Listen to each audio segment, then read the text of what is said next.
consumers are really trying to find that brand or that retailer that can potentially check most boxes. AOV was up year over year, but transactions themselves were flat. People are not necessarily spending more money, kind of consolidating their spend. Customer loyalty piece is critical at this point.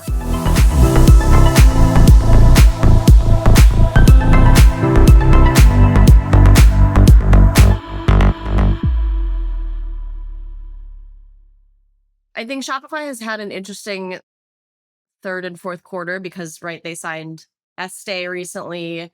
They're trying to kind of move up market. Obviously, they've historically been really in this SMB space. And a lot of the marketing that they did leading up to Black Friday was, we are the engine for small businesses in this country. And so to your point, Grace, it's interesting to see everyone's susceptible, right, to problems. And so I think they tooted their own horns really loudly leading up to Black Friday. And then that happening was unfortunate. It was a little ironic. And frankly, I was like, oh boy, that doesn't sit very well after all of the kind of the bragging rights that Shopify has been going through the last few weeks. And so that was unfortunate. I think the other thing that was interesting to me with that whole, just on that topic specifically, was I think one of the stats that Shopify quoted last week was like every 26 seconds or every 30 seconds, someone has their first sale on Shopify, right? So if I am a small business owner and I've just stood up my website, my first, like transaction happens on Shopify. And so for that to go down and not to support that, um, I think it is disappointing. I think the other trend we've been seeing, to kind of thread this to kind of some bigger trends that I've been seeing over just the cyber week, is people have been looking for pockets of value right now. Shoppers have, right? Consumers have. And so part of that discovery process is maybe finding other alternatives to higher priced things. And that could be your local, like these mom and pop shops or these mom and pop brands, these really small brands that are emerging brands that likely run on Shopify. And so, that also kind of was probably challenging for those people that were looking for something unique and different to buy. And then, like, maybe couldn't transact. Who knows, right? I actually, ironically, did not buy anything yesterday, even though I am like the most, like, I am just the craziest shopper. Like, I am such a consumer. I'm a proud consumer, but I didn't buy anything yesterday on Black Friday or on Cyber Monday. But I can imagine if you were looking for something as an alternative, that was probably disappointing. Not only for the business owner, but for the consumer, right? It's like, oh, well, their website doesn't work. So you talk about customer loyalty, trusting a brand, discovering new brands, all these kind of themes that we talk about. And so that probably was a pretty big hit, especially to consumers trying to find new and different things. Um, yeah, that's what I think about that. But elsewhere, I think, if, Shopify aside, I think retailers had a very interesting cyber week. I've been reading, honestly, I've been reading some slightly different stats around. So it's been interesting to see the consensus of what happened over the last 5 days. Um, Generally, I think business was up. Like, generally, obviously, shopping was up. But when you pull the covers back, the numbers tell a slightly different story. And I do think it checks out with just the sentiment and kind of the trajectory of like the macroeconomic environment right now. I don't think it's a surprise. One thing I thought was really interesting that I've been trying to wrap my head around, is there's been these murmurs about value shopping, right? So consumers are really trying to eke out as much value as possible in their transactions, like finding places that are either more of a one-stop shop or I can get most of my things here. And that goes across categories, right? That goes in beauty, it's in grocery, it's in CPG, it's in apparel. So like trying to find that brand or that retailer that can potentially check most boxes, you can get most things there. And so value has been that kind of theme over the last couple months that I've been seeing. And so it was interesting because I'm seeing average order value. Most media outlets are reporting AOV was up year over year, which means, so that's AOV is average order value, which is essentially cart size, right? So they're spending more in a single transaction, but transactions themselves were flat.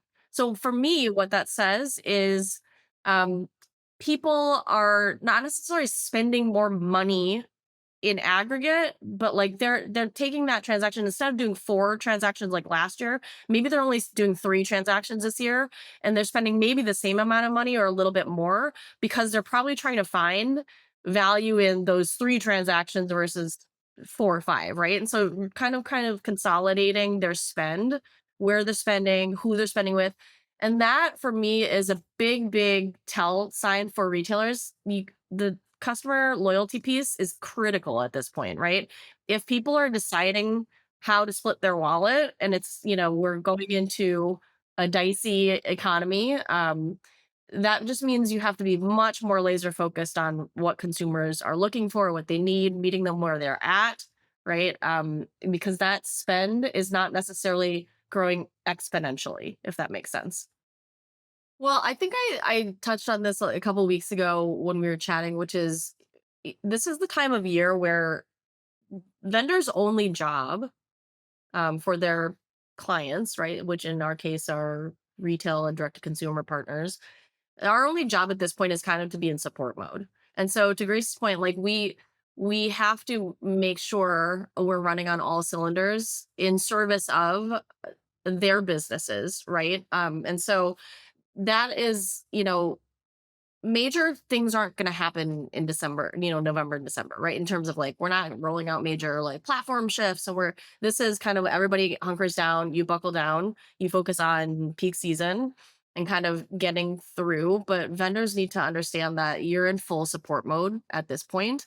And that means checking your list, checking all systems go every single day and being fully available for your retail partners because their businesses depend on this, right? Raj was just talking about in our last meeting, like building that trust and building that relationship with customers. At this point in the year, they don't need another sales pitch. They don't need more software. They don't need more solutions. They really just need that level of stability and that partnership with their vendors to get through the rest of the year, right? And so I think that's what the best in class vendors should be thinking about is optimizing what's already in place. We're not talking about new stuff. We're not talking about doing anything fancy because the reality is retailers are very laser focused on small details now going in through the end of the year, whether that's promotional details, whether that's site merchandising, whether that's, optimizing certain kind of, offerings, whatever that may be, store, kind of events, things like that. And so they're really focused on kind of precision at this point to get again eke out as much revenue as possible through the end of the year. This is like their last call, right, for revenue.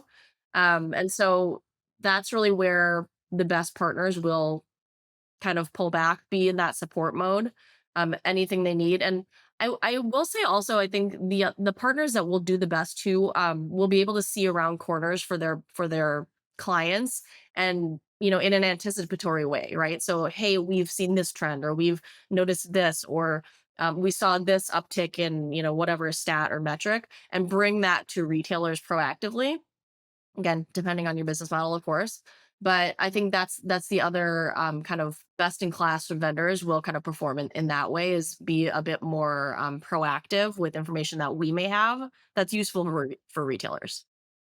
I've been taking copious notes because it has been such an interesting holiday season. I think there's a lot of interesting forces at play right now. um, and I think everybody kind of thinks it's going to go one way, and there's still a month left, obviously, in the holiday season. But a couple things that have stood out to me over the last, I'll call it 72 hours. So we talked about shoppers like AOV rising, but transactions being kind of relatively flat. So people aren't, going spending bonkers crazy, like they're, I think, being very judicious about their spend and where they're spending. Um, but I think what was surprising is this holiday, or this Black Friday in particular, discounts didn't seem very different. So in the past, that has been a really big lever, and not just in Black Friday, but just all promotional times of the year. When you think about holidays like Memorial Day and Labor Day, and obviously Black Friday and Christmas, retailers will usually go pretty gangbusters with deep discounts, and that price sensitivity kind of back pocket strategy isn't quite working. And what we've seen across a lot of retailers is their discounts this week actually kind of stayed the same. Like 20% off, 25% off. Nothing super compelling enough to, obviously drive some conversion. But where the winners really were doing things above and beyond kind of just price discounts. So things like GWPs, like gift with purchase, some kind of incentive, right? Something special that is a tangible incentive for the consumer to convert with that retailer. That was a really big trend that we've seen across most verticals. So give me something, right? Give me something in return, not just that discount. Cause I kind of want like this extra. Maybe it's like I don't know, a pair of slippers if you spend $150 or whatever. So people are really, that's that value piece that people are looking for. They're like, wow, I get this free thing with, I've already spent 150 bucks. Great, sign me up. So the retailers that are doing it best are figuring out kind of the unique ways to give back and incentivize those consumers, and it's really not just a price play. So that was kind of one thing. And then the other thing is, and this is not new, of course, but mobile shopping this year was up huge. I think it was like, I don't know, 70% of transactions were mobile. And that can be not just in apps, but that can be like MWeb, or like on your phone browser. And I am not surprised by that, but I think that's really where we talk about retailers needing to be personalized with their consumers, and segmenting in a way that is smart, so that use leveraging AI, right, to like know where their consumers are. And so that's a big thing that retailers should hook into is, if you know that your consumers are transacting mostly on web, like that should be your strategy going forward. I mean, absolutely, 100%. Like, don't worry about the other parts of your platform, even if it's not your own mobile web, like your own app. So that investment strategy is really critical, I think, going into 2026, is where your customers are transacting, because 70% is huge. I mean, I don't know that anyone, even a couple of years ago would have predicted, such a weighted distribution like that. So I thought that was quite interesting.